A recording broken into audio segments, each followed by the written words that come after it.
എല്ലാ കൂട്ടുകാർക്കും നമസ്കാരം. നമ്മുടെ പുതിയ വീഡിയോയിലേക്ക് സ്വാഗതം. ഇന്നത്തെ നമ്മുടെ വീഡിയോ വളരെ രുചികരമായിട്ട് തന്നെ തയ്യാറാക്കി കഴിക്കാൻ പറ്റിയ ക്രീമി മയോനൈസ് ചിക്കൻ കറിയാണ്. വളരെ സിമ്പിൾ ആണ് ഈ ഒരു കറിയുടെ പാചകം, അതുപോലെ കഴിക്കാനും നല്ല ടേസ്റ്റ് ആണ്. ഇതുവരെ നിങ്ങൾ ഇതുപോലെ ഒരു ചിക്കൻ കറി തയ്യാറാക്കി കഴിച്ചിട്ടില്ലെങ്കിൽ തീർച്ചയായിട്ടും നമ്മുടെ വീഡിയോ കണ്ട് ഒന്ന് തയ്യാറാക്കി നോക്കണേ. അതുപോലെ നമ്മുടെ കുഞ്ഞുങ്ങൾക്കൊക്കെ ഒരുപോലെ തന്നെ ഇഷ്ടമാകുന്ന നല്ല സ്വാദാണ്. ഇനിയിപ്പോ നമ്മുടെ വീടുകളിൽ വരുന്ന ഗസ്റ്റുകൾക്ക് എളുപ്പത്തിൽ ഉണ്ടാക്കി കൊടുക്കാനും കൂടി പറ്റിയ നല്ല സ്വാദ ഈ ഒരു കറി എങ്ങനെയാണ് വളരെ എളുപ്പത്തിൽ തന്നെ ഉണ്ടാക്കിയെടുക്കുന്നതെന്ന് നമുക്ക് വീഡിയോയിൽ കാണാം. വീഡിയോ കാണുമ്പോൾ നിങ്ങൾക്ക് ഇഷ്ടപ്പെടുവാണെങ്കിൽ തീർച്ചയായിട്ടും നിങ്ങളുടെ വിലയേറിയ ലൈക്ക് തരാൻ മറക്കല്ലേ. അപ്പോൾ ഉടൻ തന്നെ നമുക്ക് നമ്മുടെ വീഡിയോ കണ്ടു നോക്കിയാലോ. ഇനി നമുക്ക് മയോനൈസ് ചിക്കൻ കറി തയ്യാറാക്കാം. ഒരു വെറൈറ്റി ആയിട്ട് ഉണ്ടാക്കിയെടുക്കുന്ന ഒരു ചിക്കൻ കറിയാണ്. ഇതിനായിട്ട് ഞാനിവിടെ 750 ഗ്രാം അളവിലാണ് ചിക്കൻ എടുത്തിട്ടുള്ളത്. എല്ലുകളോട് കൂടിയ പീസുകളാണ് ഞാനിവിടെ എടുത്തിട്ടുള്ളത്. ഇനിയിപ്പോ നിങ്ങൾക്ക് ബോൺലെസ് ആയിട്ടുള്ള പീസുകൾ വെച്ചിട്ടും ഈ ഒരു രീതിയിൽ തന്നെ തയ്യാറാക്കാൻ പറ്റുന്നതാണ് കേട്ടോ. വെറൈറ്റി ഇഷ്ടപ്പെടുന്ന എന്റെ കൂട്ടുകാർക്ക് ഈ ഒരു കറിയുടെ ടേസ്റ്റ് ഒരുപാട് ഇഷ്ടപ്പെടും. നെയ്ച്ചോറിന്റെ ഒപ്പം സെർവ് ചെയ്യാൻ വേണ്ടിയിട്ടാണ് ഞാൻ ഈ കറി തയ്യാറാക്കി എടുത്തിട്ടുള്ളത്. നിങ്ങൾക്ക് അപ്പത്തിന്റെയും പുട്ടിന്റെയും ചപ്പാത്തിയുടെയും ഞാനിന്റെ കൂടെയും അത് പത്തിരിയുടെ കൂടെ കോമ്പിനേഷൻ ആയിട്ട് തന്നെ കഴിക്കാൻ പറ്റിയ നല്ല കറിയാണ്. അപ്പൊ ഇതെങ്ങനെയാണ് തയ്യാറാക്കി എടുക്കുന്നതെന്ന് നമുക്ക് നോക്കാം. കഴുകി വൃത്തിയാക്കിയിട്ടുള്ള കോഴിക്കഷ്ണങ്ങൾ നമുക്കൊന്ന് മാറ്റി വെക്കാം. അതിനുശേഷം ഇതിലേക്ക് ആവശ്യമായ മറ്റുള്ള ചേരുവകളൊക്കെ ഒന്ന് എടുത്തു വെക്കാം. ഇന്ന് ഞാനിവിടെ ഒരു ചിക്കന്റെ പകുതി ഭാഗമാണ് എടുത്തിട്ടുള്ളത്. അപ്പോൾ 700 ഗ്രാം ആണ് അളവുണ്ടായത്.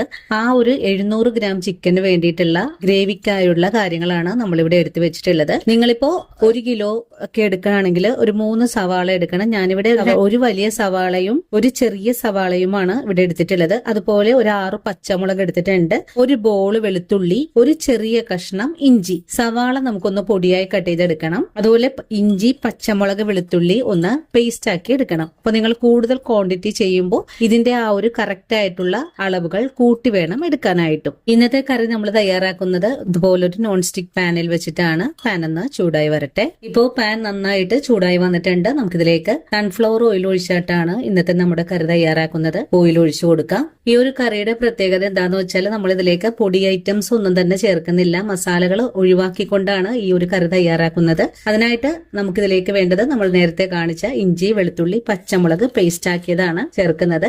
ഇതൊരു 2.5 സ്പൂൺ അളവുണ്ടായിരുന്നു. ഇനി നമുക്ക് ഈ ഇഞ്ചി, വെളുത്തുള്ളി, പച്ചമുളക് നല്ലതുപോലെ ഒന്ന് വഴറ്റിയെടുക്കാം. ഇപ്പോൾ നമ്മുടെ ഇഞ്ചിയും വെളുത്തുള്ളിയൊക്കെ ചെറുതായിട്ടൊന്ന് കളറ് മാറി വന്നിട്ടുണ്ട്. ഈ ഒരു സമയത്ത് സവാള ചേർക്കാം. സവാള ചേർത്ത് കഴിഞ്ഞാൽ ഗോൾഡൻ കളറായി വരുന്നത് വരെയും നമുക്ക് വഴറ്റാം. വളരെ എളുപ്പത്തിൽ ഉണ്ടാക്കിയെടുക്കാൻ പറ്റിയ, വളരെ സിമ്പിളായിട്ട് തയ്യാറാക്കി എടുക്കാൻ പറ്റിയ നല്ലൊരു കറിയാണ്. നമ്മുടെ വീട്ടില് ഗസ്റ്റ് ഒക്കെ വരുന്ന സമയത്ത് അവർക്ക് നല്ല ഇഷ്ടത്തോടു കൂടി തന്നെ ഉണ്ടാക്കി കൊടുക്കാൻ പറ്റിയ ഒരു റെസിപ്പി കൂടിയാണ് കേട്ടോ. ഇതൊരു ഷെഫ് പറഞ്ഞു തന്ന ഒരു റെസിപ്പി കൂടിയാണ്. മസാലകളൊക്കെ കഴിക്കാൻ ഇഷ്ടമില്ലാത്ത ആൾക്കാർക്കും കുഞ്ഞുങ്ങൾക്കൊക്കെ സോസൊക്കെ ചേർത്ത് തയ്യാറാക്കുന്ന കറികൾ ഒരുപാട് ഇഷ്ടമാണ്. അപ്പൊ അവർക്ക് തീർച്ചയായിട്ടും നിങ്ങൾ എല്ലാവരും ഒന്ന് ഉണ്ടാക്കി കൊടുക്കണേ. സവാള ഇനി ഒന്ന് നല്ല ഗോൾഡൻ കളറായി വരട്ടെ.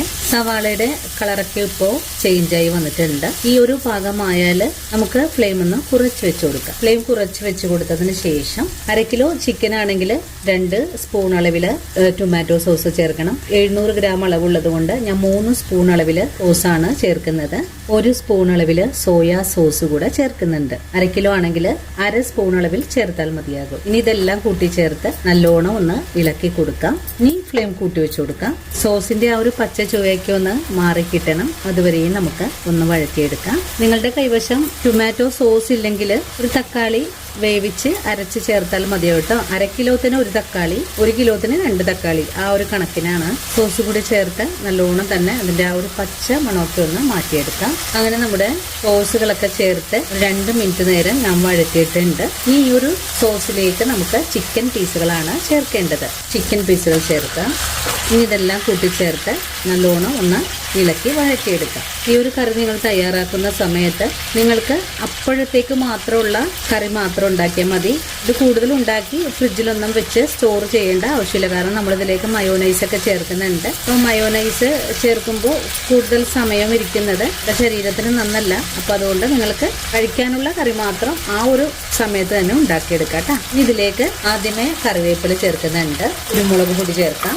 ഞാനിവിടെ 1 ടീസ്പൂൺ കുരുമുളക് ചേർക്കുന്നുണ്ട്. വേണമെങ്കിൽ കുറച്ചും കൂടെ ചേർക്കാം. നമ്മൾ ഇതിലേക്ക് എരിവ് ചേർത്തിട്ടുള്ളത് പച്ചമുളക് മാത്രമാണ്. ഈ ഒരു കുരുമുളകിന്റെയും ആ ഒരു പച്ചമുളകിന്റെയും ടേസ്റ്റ് മാത്രമാണ് കറിക്ക് ഉണ്ടാവുക. ഇനി ഇതിലേക്ക് ആവശ്യത്തിനുള്ള ഉപ്പും കൂടി ചേർക്കാം. സോസിനൊക്കെ ഉപ്പുള്ളതാണ്, അപ്പോൾ ഉപ്പിന്റെ അളവ് ശ്രദ്ധിച്ച് വേണം കേട്ടോ ചേർക്കാനായിട്ട്. കൂടി ചേർത്ത് ഒന്നുകൂടി ഇളക്കി യോജിപ്പിച്ചതിന് ശേഷം നമുക്ക് ഈ ചിക്കൻ മൂടി വെച്ച് വേവിച്ചെടുക്കാം. ചെറിയ തീയിലേക്ക് മാറ്റി വെച്ചിട്ട് മൂടി വെച്ച് തന്നെ വേവിച്ചെടുക്കാം. ചിക്കൻ വേവിച്ചെടുക്കുമ്പോൾ ഇതിലേക്ക് വെള്ളം കുറവ് തോന്നുവാണെങ്കിൽ നിങ്ങൾക്ക് 1/2 ഗ്ലാസ് ചൂടുവെള്ളം കൂടെ ഒഴിച്ചു കൊടുത്ത് ചിക്കൻ വേവിച്ചെടുക്കാം. അപ്പോൾ നമ്മുടെ ചിക്കനിൽ അത്യാവശ്യം നല്ല ഗ്രേവി ഉണ്ട്. അപ്പോൾ അതുകൊണ്ട് ഞാൻ വെള്ളമൊന്നും ചേർക്കുന്നില്ല. ഈ പീസുകൾ നല്ലതായിട്ട് തന്നെ ഒരു 10 മിനിറ്റ് നേരം വെന്ത് വരട്ടെ. ഇടയ്ക്കിടയ്ക്ക് മൂടി തുറന്ന് നമുക്ക് ചിക്കൻ പീസുകൾ ഒന്ന് ഇളക്കി കൊടുക്കാം. ചിക്കനിൽ അത്യാവശ്യം ഗ്രേവി ഉള്ളത് കൊണ്ട് വെള്ളം നമുക്ക് ആവശ്യമായിട്ട് വരുന്നില്ല. നിങ്ങൾക്കിപ്പോൾ കുറച്ചുകൂടെ ഗ്രേവിയോടുകൂടി വേണമെങ്കിൽ കുറച്ച് വെള്ളം ഇതിലേക്ക് ചേർക്കാവുന്നതാണ്. അങ്ങനെ നമ്മുടെ ചിക്കൻ ഇവിടെ വേവിക്കാൻ വെച്ചിട്ട് ഒരു 10 മിനിറ്റ് ആയിട്ടുണ്ട് കേട്ടോ. ചിക്കൻ പീസുകളൊക്കെ നല്ലോണം വെന്ത് അത്യാവശ്യം ഗ്രേവിയോടുകൂടി തന്നെയാണ് വന്നിട്ടുള്ളത്. നിങ്ങൾ ഈ ഒരു ചിക്കൻ വേവിക്കുന്ന സമയത്ത് ഇതുപോലെ ഗ്രേവി കിട്ടിയില്ല എങ്കിൽ കുറച്ച് ചൂടുവെള്ളം ഒഴിച്ചു കൊടുത്ത് ഇതുപോലെ ഗ്രേവി ആക്കി എടുക്കാം. നമ്മുടെ ചിക്കനിൽ ഇപ്പോൾ ഇത്രയും തന്നെ ഗ്രേവിയൊക്കെ ഉണ്ട്. ചിക്കൻ പീസുകളൊന്ന് വെന്തോന്ന് നോക്കാം.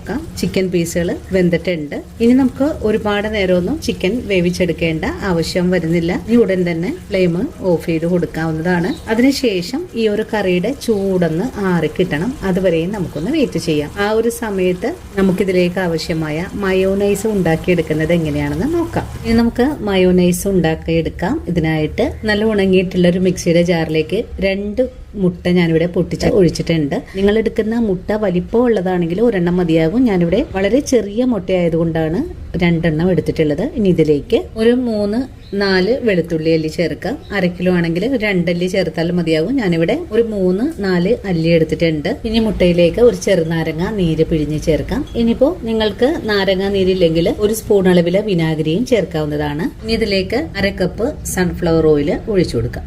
വെളിച്ചെണ്ണ ഒഴിക്കരുത് കേട്ടാ, ഓയിലാണ് നമുക്ക് ആവശ്യമായിട്ടുള്ളത്. ഇത് നല്ലതുപോലെ കറക്കി എടുത്തിട്ട് വരാം. നമ്മുടെ ചിക്കൻ കറിക്ക് അത്യാവശ്യത്തിന് ഉപ്പുള്ളത് കൊണ്ട് ഞാൻ ഈ മയോനൈസിലേക്ക് ഉപ്പ് ചേർക്കുന്നില്ല. നിങ്ങളുടെ കറിക്ക് ഉപ്പ് കുറവാണെങ്കിൽ മയോനൈസിൽ ഉപ്പും കൂടെ ചേർത്ത് വേണം കറക്കിയെടുക്കാനായിട്ട്. അങ്ങനെ നമ്മുടെ മയോനൈസ് ഞാനിവിടെ അടിച്ചെടുത്തിട്ടുണ്ട്. ഇപ്പോൾ നമ്മുടെ ചിക്കൻ കറിയുടെ ചൂടൊക്കെ ആറി വന്നിട്ടുണ്ട്. നമുക്കിതിലേക്ക് നമ്മൾ തയ്യാറാക്കിയിട്ടുള്ള മയോനൈസ് കൂടെ ചേർക്കാം. ക്രീമി കൺസിസ്റ്റൻസി ആയിട്ട് വേണം നമുക്കിത് തയ്യാറാക്കി എടുക്കാനായിട്ട്. ഇനി നമുക്ക് ഈ മയോനൈസ് മുഴുവനും തന്നെ ഈ ഒരു കറിയിലേക്ക് ചേർക്കാം. മയോനൈസ് കൂടെ ചേർത്ത് കഴിഞ്ഞാൽ എല്ലാം കൂട്ടി യോജിപ്പിച്ച് ഒന്ന് ഇളക്കി കൊടുക്കാം. അങ്ങനെ വളരെ രുചികേറിയ ക്രീമി മയോനൈസ് ചിക്കൻ കറി ഇവിടെ റെഡി ആയിട്ടുണ്ട്. ഇനി ഇതിലേക്ക് കുറച്ച് മല്ലിയിലയും കൂടെ ചേർത്ത് ഒന്ന് ഗാർണിഷ് ചെയ്ത് കഴിഞ്ഞാൽ സിമ്പിൾ ആയിട്ടും നല്ല ടേസ്റ്റി ആയിട്ടും ക്രീമി മയോനൈസ് ചിക്കൻ കറി ഇവിടെ റെഡിയാണ്. ഇനി നമുക്ക് ഈ കറിയിലേക്ക് കുറച്ച് മല്ലിയില കൂടെ ചേർക്കാം. അങ്ങനെ വളരെ സ്വാദേറിയ ക്രീമി മയോനൈസ് ചിക്കൻ കറി ഇവിടെ റെഡി ആയിട്ടുണ്ട്. ഇതേ രീതിയിൽ ഇതുവരെയും തയ്യാറാക്കി കഴിച്ചിട്ടില്ലെങ്കിൽ തീർച്ചയായിട്ടും നമ്മുടെ ഈ ഒരു വീഡിയോ കണ്ട് തയ്യാറാക്കി നോക്കണേ. വളരെ സിമ്പിൾ ആണ്, അതുപോലെ നല്ല ടേസ്റ്റ് ആണ്. നമ്മുടെ കുഞ്ഞുങ്ങൾക്കൊക്കെ ഒരുപോലെ തന്നെ ഇഷ്ടപ്പെടുന്ന നല്ല കറിയാണ്. ഉണ്ടാക്കിയെടുക്കാനാണെങ്കിലും വളരെ എളുപ്പവുമാണ്. അപ്പോൾ ഇന്നത്തെ നമ്മുടെ വീഡിയോ ഇത്രയേ ഉള്ളൂ. ഈ ഒരു വീഡിയോ കാണുമ്പോൾ നിങ്ങൾക്ക് ഇഷ്ടപ്പെടുവാണെങ്കിൽ തീർച്ചയായിട്ടും നിങ്ങളുടെ വിലയേറിയ ലൈക്കുകൾ തരാനും വീഡിയോ നിങ്ങളുടെ കൂട്ടുകാരിലേക്കൊന്ന് ഷെയർ ചെയ്ത് കൊടുക്കാനും മറക്കരുത്. അപ്പോൾ ഇനിയും നല്ലൊരു വീഡിയോ ആയിട്ട് നാളെ കാണാം. അതുവരെയും ഒത്തിരി സ്നേഹത്തോടെ വീണ്ടും കാണാം.